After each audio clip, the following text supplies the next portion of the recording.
sisters, today I'm going to talk to you about ways that you can find motivation to get back on track with your PCOS weight loss journey. I'll also be talking to you about some of the reasons why I have felt deflated about my PCOS progress in the past. Perhaps you can relate. Before you get started, be sure to give this video a like for continued support to all our sisters in the PCOS community. When it comes to PCOS weight loss, there are, of course, the two components, diet and exercise. Anytime a person starts a weight loss journey, it's important to keep in mind that diet and exercise is a process. Unfortunately, for many PCOS women, the process is much more strenuous and in-depth. That's because we receive scattered advice as soon as we're diagnosed. Whether it's to cut calories, work out more, try keto, try fasting, never look at a carb again. We're pushed in every direction, hoping that one of them will work out. When things don't work out, not only do we just not lose weight, but our symptoms also flare up. So then we feel disappointed and annoyed and not willing to try something new again. Then we're stuck. This video will hopefully help you get unstuck. I don't want you to give up and end up suffering from symptoms for years to come.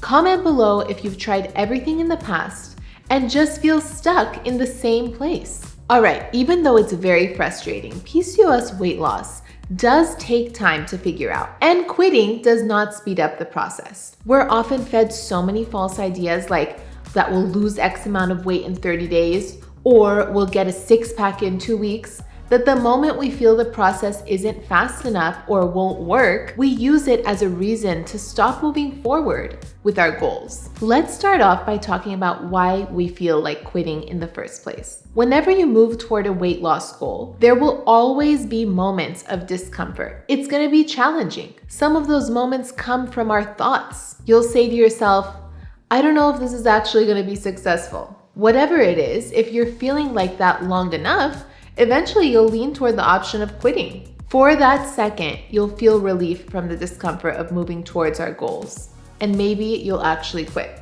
Let's take it a step further. Not only are you uncomfortable with making the changes, sometimes they literally don't feel good.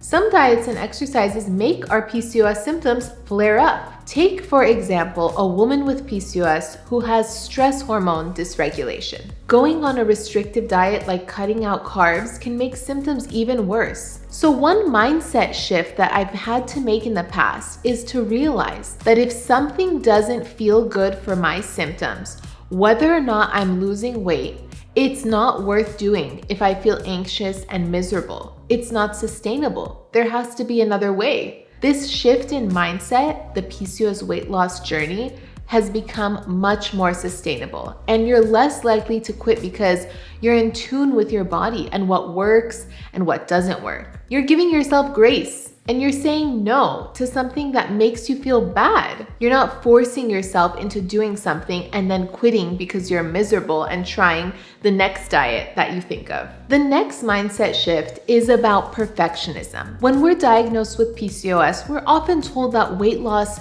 is the answer. Sometimes that can be triggering. We feel like we have to lose weight or else we're doomed with PCOS forever and ever.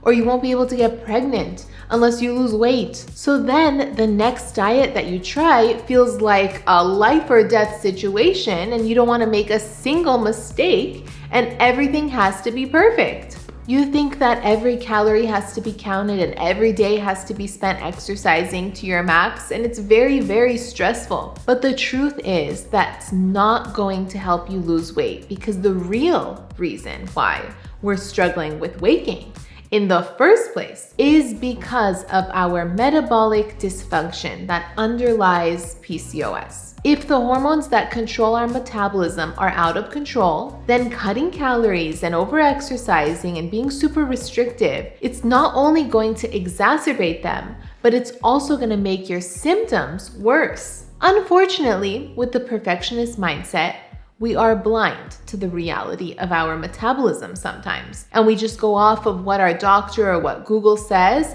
and we launch ourselves into an intense diet and low calorie intake for weight loss. and it's really unnecessary. Let's take it a step further. You often hear me talk about losing weight with PCOS by cutting out inflammatory foods like gluten and dairy. This is something I suggest trying for at least 30 days to see how you feel and how it affects your body. With that being said, sometimes it takes time to get consistent and really go gluten and dairy free for 30 whole days. So it might take longer than 30 days because you can't just flip a switch. Of course, you don't have to be perfect at it. Like I said, we're not into the perfectionism, but consistency is key to understand whether it's triggering for you or not. It might take you longer than 30 days to get on the path of consistency, but that's okay.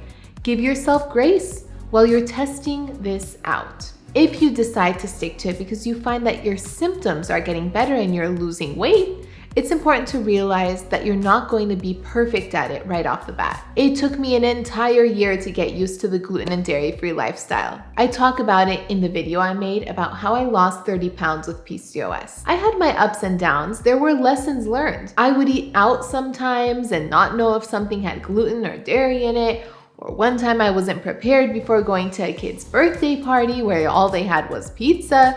And then the next time I knew that I needed to bring something or eat something before I went. So it was really a learning lesson. Never expect perfection from a lifestyle change. PCOS is a lifelong condition and we're not going to be perfect all the time, right? That's crazy. The diet and lifestyle changes, they take time to get used to. Even when you know that they're working for you and you really want to do it, accidents happen. Like I've said earlier, you gotta give yourself grace. Trade criticism for curiosity. When we get really critical of ourselves and we're really hard on ourselves, we lose access to understanding ourselves and seeing what's going on deep down. I want you to become absolutely fascinated with yourself. The best way to start learning about yourself is by understanding your PCOS type. That way, you're not shooting in the dark and you can take your next steps in the right direction based on what your body needs. I have a quiz in the description that can help you get started with discovering your PCOS type and taking the next steps. Without knowing your PCOS type, you can actually do way more harm than good. As I mentioned earlier, if you have adrenal issues, you wouldn't want to cut out all of your carbs. Or another example, if you have insulin sensitivity, or if you have insulin resistance, you'll want to know so you can take supplements to support you in addition to your diet changes, because insulin resistance, it's a big tricky thing to tackle. So sisters, I hope you feel motivated to continue searching for ways to reverse your PCOS. Remember, don't be a perfectionist. Give yourself some grace. PCOS is very unique and complex, but I believe in you. For more great videos that will point you in the right direction for PCOS weight loss, click the subscribe button and give this video a like, comment, and share.